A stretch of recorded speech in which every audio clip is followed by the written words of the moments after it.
11장 사도들과 유대에 있는 성도들이 이방인들도 하나님의 말씀을 받아들였다는 소식을 들었습니다. 그래서 베드로가 예루살렘에 올라가자 할례받은 신자들이 베드로를 비난했습니다. 그들은 베드로에게 당신은 할례받지 않은 사람이 집에 들어가 함께 식사를 하였소 라고 말했습니다.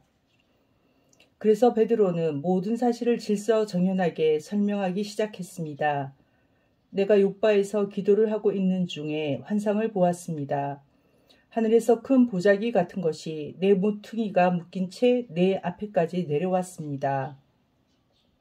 그 속을 들여다보니 거기에는 4발 달린 짐승들과 땅에 기어다니는 파충류와 날 짐승들이 있었습니다.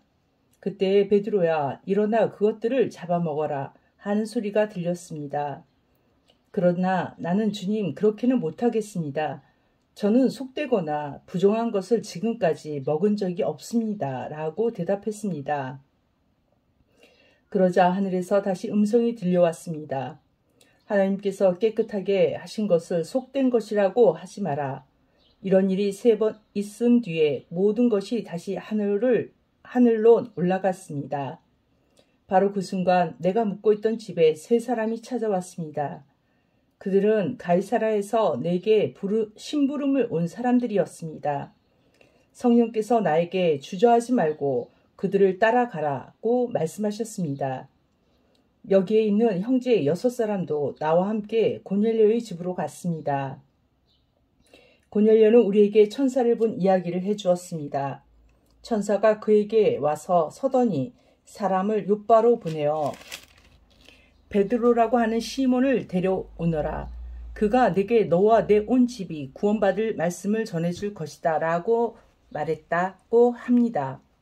내가 입을 열어 말하자 성령께서 처음에 우리에게 내리셨던 것과 똑같이 그들에게도 내리셨습니다.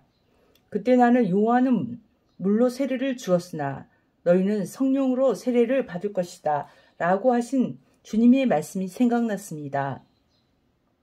하나님께서 우리가 주 예수 그리스도를 믿었을 때에 주신 것과 똑같은 선물을 그들에게 주셨는데 내가 누구이기에 감히 하나님께서 하시는 일을 막을 수 있겠습니까?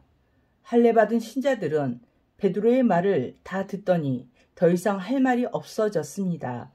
그들은 하나님을 찬양하며 이제 하나님께서는 이방인에게도 생명에 이르는 회개를 주셨다라고 말했습니다.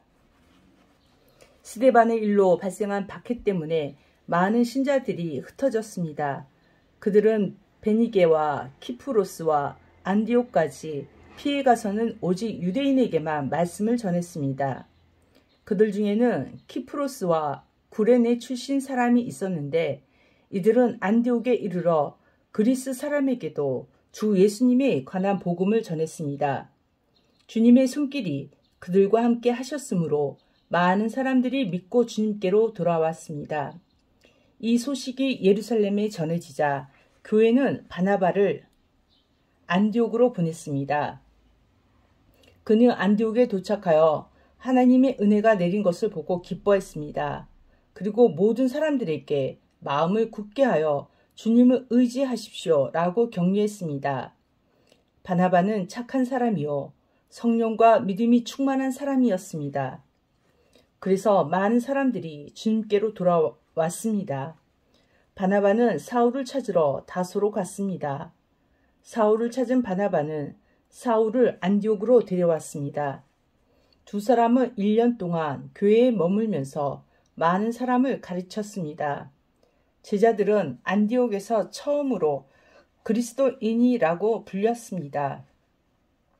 그 무렵 예언자 몇 사람이 예루살렘에서 안디옥으로 왔습니다. 그 중에 아가보라는 사람이 있었습니다. 한 번은 아가보가 일어나 성령의 감동을 받아 예언하기를 온 세상에 큰 기근이 닥칠 것이라고 말했습니다. 그런데 실제로 글라우디오가 황제가 되었을 때에 기근이 발생하였습니다. 제자들은 자기 형편대로 헌금하여 유대에 사는 형제들을 돕기로 결정하였습니다. 그들은 돈을 모아서 바나바와 사울 편의 예루살렘에 있는 교회의 장로들에게 보냈습니다. 아멘.